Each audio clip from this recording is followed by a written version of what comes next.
So ito pala update ang ina. Nabasagan ako ng cooler dahil siya sa Loctite. Tinunaw yung plastic. Mali yung ginawa ko to. So kung makikita nyo, iba ang cooler. Pinalitan ko lang yung fan kasi gel cooler siya. So bali ngayon, bigla ko sa Shopee ng backplate para sa aking cooler. Bali yan lang. Ito pala yung video ko ng pinakalas. Nireview ko kung nabasa na over-tighten ko base ko. Pero hindi naman. Talagang kinain lang siya. Pero ayan. Wala. Malas lang. Yung talagang buhay. Oh, what's up guys? It's me. Ayun. Bali ngayon, kakabit natin tong bracket. Bili natin sa Shopee sa halagang less than 100 pesos. Nag-vary kasi yung price niya from 90 to 100. Ganun. Pero ayun, takpan natin ang ilaw. Yan. So bali kung makikita nyo, ito yung lumang bracket. So, kung papansin nyo, ayun, nakikita nyo na buti na yan. Yan, yun yung kinain ng thread locker. Kasi nilagyan ko thread locker para hindi siya mag-unscrew sa vibrations. Pero ayun, nag-resulta. Nabasag siya, kinain siya. May isa ditong nakasurvive. Pero syempre, unusable to. Wala siyang backplate. And ayun, ang plano ko na sana is lagyan ko siya ng screw, not ganun sa sobrang. Bali ito ngayon, may included siyang backplate, compatible siya sa ano, kaso yung binigay na screw sa akin ay kulang siya ng isa. So bali ito lang yung mga screw na bali na refund ko sa Shopee. Bali okay na sana kung ito yung kinulang, yung malalaki, kasi hindi ko na magagamit itong malalaki. M4 size na ito M3, pero laki din. Meron tayong screw. So bali yan, kakabit na natin siya. So ayun yung ano, temporary ano ko. Wala, hindi makita eh. Pero ayun, sige, yun muna. Kalisin ko lang, tapos video ko after. So bali ayun guys, kung makikita nyo, para matanggal siya, kailangan nyo lang i-unscrew. So after i-unscrew, video ko ulit. Then let's go. Bali ayun, malinis ko na siya. So ikakabit na natin yung CPU. So bali ayun, buti tinatago ko yung box. So ang plano muna, kabit ko muna siya sa bracket, then ayun, testing na natin. Wait lang. So ayun guys, ito na pala yung CPU cooler. So bali ang problema ko dito, wala akong 3-pin splitter. Nakikita nyo naman, pero wala, ginawa ko lang siya dual fan para pogi. Tapos ang mangyayari, magiging ganito na yung mount nya. Ayan, so ito pa rin. So bali itong side na to, ito pa rin naka-connect sa may CPU fan. Makikita nyo dito. Ayan. Tapos itong isa sa ano na lang, molek sa may likod. Bali ayun, gawin ko na lang ng paraan. Guys, nakabit ko na siya. Kung makikita nyo, goods na. So baling ginawa ko, para hindi na ako mahirapan, kinabit ko muna sa bracket, then tsaka ko siya in-screw kasi naka-backplate naman tayo. So ayun, mahigpit na yung backplate. Tapos ngayon, ito na lang, cable management. Sukso ko na lang yung wire doon, tatago ko. Then ayun, testing bago yan, no? Na-cable manage ko na. Tapos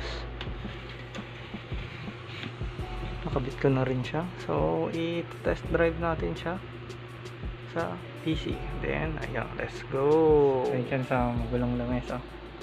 Pero ayun, working na siya. Kung titignan ang kanyang temperatures, 48C, 4250. Try natin stress test sa CPU-Z. Kung pag wala, tignan pa natin ng cooler. Tignan lang natin kung hanggang saan yung max niya. Ayun o, nag-50 kasi siya. So bench. Tignan natin kung hanggang saan yung aabutin niya. Pag bench, short stress test lang yun. So balik ko nakita nyo, 17964. Parang high score niya ata yan. tignan natin kung ano yung peak temperature na nakuha niya. Yun, so 55 oh. So i-compare natin sa 17. Ayan, nag-60 siya. Nag-peak agad siya ng 60.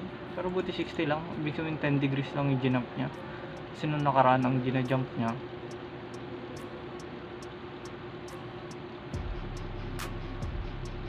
20 degrees kapag ka-start ng load. So bali from 50 to 70 agad siya. Then slowly umaangat. Para ito, tignan natin kung mag-peak ng 70. Stress test, time check 10:34. So wait natin mga 10 minutes, then start natin ulit. Okay guys, what's up? It's me, Ayo. Kung makikita nyo, ayun, 69, 68, 70 degrees Celsius lang siya. Running load in 10 minutes. Ang consistent yung performance ay 100%. Kaso hindi na siya nagbo-boost. Kasi para mag-boost siya dapat 55 something para ma-push niya yung max clock niya. Kasi ang max clock na ito is ito 3.9 GHz, pero 3.7 lang nakuha natin. Pero from 3.4 to 3.7, it's not a bad boost. Bali, ayun lang. Ang configuration pala nito is push-push. So, try natin i-push-pull. Bali, ayun. Cut muna. Guys, it's me, ayun. So, bali, ayun. Kung nakikita nyo. Percent load ng YouTube lang. Then, naka push-pull config na siya. So, bali, yung fan sa harap nakataas. Tapos yung fan sa gilid pushing air. So, bali, 2 exhaust. Tapos 4 intake. So, ngayon, benchmark muna natin. Ayun, ako nakikita nyo. Taas na score. 1740. Kasi speed niya lagi nakalock sa 6.7. Ito yung nakakaano eh. Kailan kaya siya mag-max na 6.9 GHz. Uy, yun. Nag single core lang. So, ayun sa benchmark, makikita natin single core, mababa. Pero yung multi-core lang, may YouTube tayo.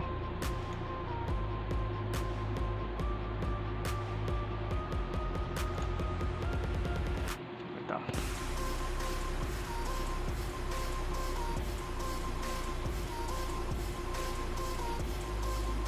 Stress test ko lang siya, then after 10 minutes, testing natin.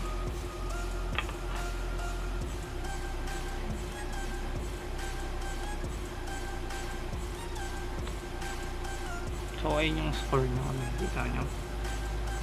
So, i-bench muna natin ng 10 minutes. Tingnan natin yung temperature sa HW monitor. So,